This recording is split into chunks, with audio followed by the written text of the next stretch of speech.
Impact Wrestling, I'm going to say this. I was very conservative in thinking about how Impact has been. Now, I'm not going to say Impact is still great yet. I'm not. I'd rather see what happens in a year. Because we've been through this not once, not twice, not 3 times. We've been through this 4 times. When they tried to redo themselves on Spike, when they tried Destination America, when they tried Pop by themselves, and when they tried Pop with Anthem. 4 separate times before this. So it took a year before we saw how incredibly bad this show went. And always after about 2 or 3, maybe even up to 4 months, everything seems to be great. So I'm leaving my feelings about this show becoming great until after this year's over. That's the way it is. That's the way I'm going to leave it. Because as it stands, as much as the show has been good and has been solid, average, that's a lot for Impact. I'm not going to say the show's become great. Because that would be a stupid lie. And I know a lot of people, I know a lot of my subscribers love Impact. But let's be honest, guys and girls. You cannot say that 4 separate times we thought everything was great, and within a year or just slightly after a year, everything hit the fan. Don't do it this time. I know you're going to leave messages saying, dude, you're not seeing it. Everything's great. No. Wait a year. Wait 1 year and say that this is great. Then, after a year, maybe a year and 2 months, if the show progressively still gets better, and it doesn't fall on its face like crazy like it used to, then you can say the show's becoming great. Right now, they're competent. I'm just being honest. Now, the show had a couple of foolish things, and then they had a lot of good work. So the first thing that was foolish, OVE versus KM and Falaba. I don't know where they're going with this. Now, I didn't have a problem with KM working with Falaba. And that little funny bit where KM is rolling over the guys after Falaba rolled over the guys, after KM rolled over the guys, and Falaba rolled over the guys. That was funny. Yes. But here's the thing. You went from about 2 weeks to a month ago where KM was chewing out Justice, the standby wrestler, saying he's nothing but a fat-ass little piece of garbage. Falaba, the same thing. And then you have this. Now, you could say, well, that's better writing. No, it was obvious they messed up. And they just dropped it like a hot potato. Now they've gone this direction, which I don't know if it's going to work because it kind of... Look, they started this because of Alexa Bliss and Nia Jax. Now, unlike Nia Jax and Alexa Bliss, they're doing this. Kind of the reverse, because Nia Jax and Alexa Bliss are actual friends in real life, and they tried to play off that in the story, which is sort of okay, but then it's not okay, because I'd rather see Nia Jax as a heel. But this is kind of reverse. You got these guys that were bad guys, hating each other, well, not bad guys, one hating the other one, now they come together. Maybe I just need time to build into it. That might be the major issue, because of how it was before, and it just looked like garbage. That's just me. Now, they lost the match, but I don't know where it's going to go. I just don't. Here's the second thing. The match between Matt Sydal and Ishimori. You know why this match was garbage? And it wasn't the ring work. It was good ring work. Here's the problem. About 5 to 8 minutes before the match actually aired, and this was before the commercial, because they had a segment, then they had the commercial, then they went to these guys wrestling. They showed next week or the week after there's going to be a fatal 4-way to go after the X Division title, which they just telegraphed it because Ishimori was in there with Phantasma, with Aerostar, and with Drago. Why in the blue fuck would you do that? Who was the person in the production truck? And who was the person that was on the commentary? And I'm talking about Don Collis and Josh Matthews himself. Did not realize what they were reading? Didn't someone say, hey, wait a minute, we can't do this. Because if we air this before the match, they're going to know that Ishimori lost. Isn't that kind of stupid? No one noticed that. Because remember, this isn't about Anthem telling them when to put in their advertisement before the actual match. This is those guys who's running it, or anyone else who's running it, that made that call, and I'm calling them out on it. That was stupid. This match meant nothing because I already knew Ishimori lost. And no matter how good the match was, and it was a pretty good match, it made no freaking difference because I already knew that Ishimori lost. End the story. That is just stupid. Stupid. And if anyone agrees with it, explain the reason why it isn't stupid. Because Ishimori should have not been known to lose. Now, we had some video segments. We had Moose go up against Jimmy Jacob. Jimmy wants his monster to go up against the Mr. Impact. It looks like they're trying to rebuild the offshoot of Awesome Kong. Probably Awesome Kong's bigger brother. They're trying to build Congo Kong to actually become something interesting. I'm alright with that. Here's what I'm not alright with. You see Guido, you see Joseph Park, and you see also Aries in the same frame. Why are you seeing these three together? Why are you seeing Guido, no shirt, topless, looking fatter than me, and I'm not joshing on the guy. The guy can wrestle. I'm disabled. I can't walk properly. So the guy's got 10 times over on me. But dude, why are you walking around with no shirt on with Joseph Park, with Austin Aries, trying to justify him being the other champion of Impact Wrestling? Why? This made no sense for him trying to justify what happened and trying to reassure everybody. Why? I know he's trying to be a heel here. And he's unable to wrestle because his elbow is still messed up in storyline or in real life. It doesn't really matter either one. But this made no sense with Guido. It made no sense with Joseph Park. 0 sense whatsoever. It just didn't make any sense. And Father Michaels is not there. Father Michaels. Father Mitchell. I'm sorry. Father Mitchell. I'm angry. I wish that the Abyss was working with his original handler. I just wish he would work with them. Because it was so more entertaining with Abyss than the way we see Joseph Park. Now, I'm bored of Joseph Park. I want to go back to Abyss and Abyss having a manager. Come on. Please. Anyway. Here's something that was really confusing. Tiya Valkyrie versus Kiera Hogan. And I'm hoping I'm pronouncing her name properly. Or Kyra or Kiera. I always mispronounce that lady's name. Straight Fire's name, I always mispronounce it. Maybe I like her so much I keep messing up her name and want to call her wife. Sorry, but I had to say it. But she did a nice interview before the match. Pissed off Tessa Blanchard.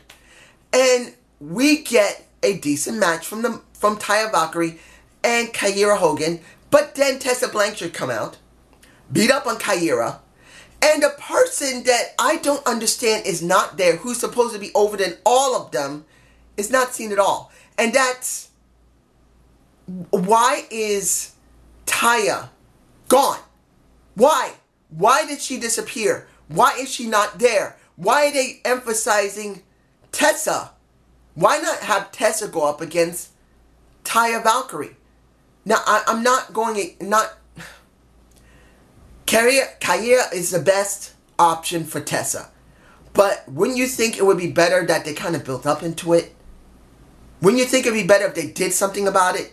It would be good to see that maybe having a Tiya Valkyrie talk to Kyra, saying don't let her push you around, even if she doesn't like her, kind of would help. Because eventually Tessa's got to go up against Tiya Valkyrie. She's a much more better threat than the Kyra Hogan. But I just don't get it.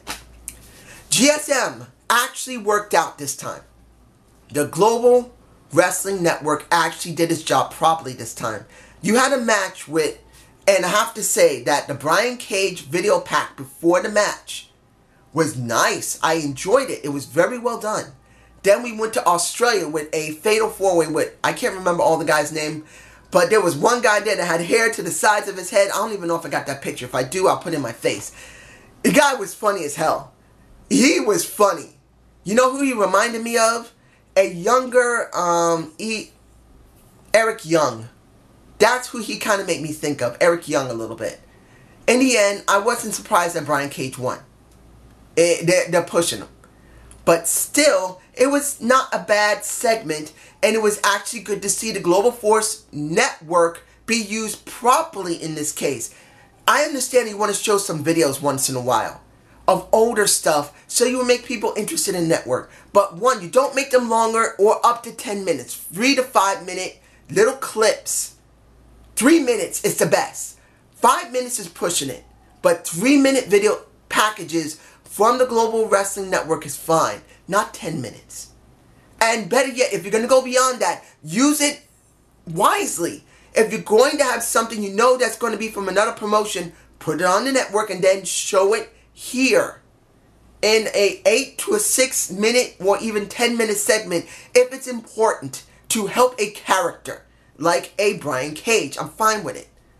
Now, Eli Trick had his moment in the very beginning of the show. Eli coming down with that belt, coming down with feast and fire. Eli Trick is my boy, Eli Trick. And he spoke so well. Yeah, and then people started interrupting him and pissing him off. I was alright with it. But then Pentagram Jr. comes out after Eli said he's going to be cashing that mess in next week. I would rather see him cash it in at Slammiversary. But they're deciding to do it now.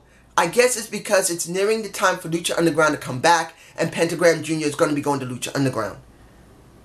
That's the way it seems to be. Now, if Lucha Underground is going to be working with Impact Wrestling, counting on if it's already done its tapings already, remember, Lucha Underground doesn't do live tapings like WWE. They do tapings just like Impact Wrestling. So if they've already done their tapings for the year, or they're about to do them, it's understandable that Pentagram Jr.'s got to go over there because he's probably got a contract with them. So they're trying to get him to drop the title, or at least work something into dropping the title, or better yet, adding this into Lucha Underground. They're trying to get it started now. I don't know, but this is what it is, and I'm alright with it. The Eddie Edwards and Tommy Dreamer segment, I'm alright with it. It's a good story. They're trying to hype up Eddie Edwards losing his freaking mind, and the person who used to do extreme work and still does is trying to talk him down from the ledge of jumping into the abyss. I'm alright with it. But it's got to go down at least one road. For me personally, this will not be about Sami Callihan. This will be about a match between Tommy Dreamer and Eddie Edwards, and Alyssa will be on Tommy Dreamer's side. That's the way I would like to see it. Because she's got to be on the side that's the right side, and Tommy Dreamer's the right side. I'm hoping Eddie turns dark, angry heel, that he feels betrayed by his own wife going to Tommy Dreamer because she realized Tommy Dreamer is the right person to talk to because she can't talk to her husband, she can't control her husband, she doesn't feel safe with her husband. That's the way that it should go, and it should go to Slammiversary. That's just my point of view. Now, am I forgetting anything here? Alright. Su Yung versus Rosemary. I'm going to say this. It has a very loose feel of Undertaker and Mankind. A real feud. That's what I call this video. A real feud. This feels like a watered down version of The Undertaker versus the watered down version of Mankind. The Undertaker being a bad guy and the Mankind being a good guy. Su Yung being a bad guy and the Rosemary being a good guy. There was no match. In the end, Su Yung calls down the maidens, or the undead brides, brings out the casket, about to put Rosemary into that casket. Guess what happens? Allie, who was asked earlier, and I gotta say this. Oh my goodness. I don't care if Rosemary is a small-chested woman.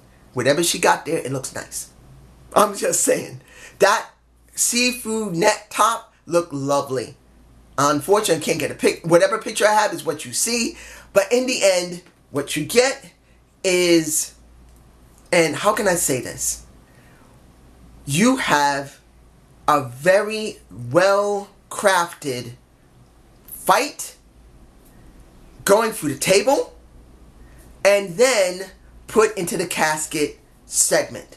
That's what it was all about. Getting Rosemary into that casket, getting sympathy for Rosemary, getting Ali angry, and getting Su Yung over. Now, I was very confused why Su Yung had to job so much beforehand. And in the end now, you have this. Now, I'm so hoping they continue this with Su Yung and Rosemary. You could, in the end, you're going to eventually have Rosemary versus Ali. So in the end, you could have Rosemary turn heel and go up against Ali eventually at maybe Bound for Glory. I'm not saying Slammiversary. Bound for Glory would be the best time to turn Rosemary heel and have her go up against Ali, or vice versa. But let's hope they don't rush this, because this is something we don't normally see. We don't see women doing casket matches in a national or international show. Yes, it's a bite off of Mankind and The Undertaker, but I'll take it because it is a bite off of Undertaker and Mankind being done by women and properly well written situation. It's not perfect, but it is well written enough that I buy it. So the show was good. It wasn't great. And anyone who thinks it was great, think carefully about what you're saying. Don't get your hopes up. Remember, it's not a year yet. There's only been about 4 or 5 months since the new guys have taken over. Watch a year. And if the show's still good after a year and a month or two, then you can say the show has become great. Because this is where we always get caught. I'm just seeing it for what it is. Have a good day. Have a good night. Peace.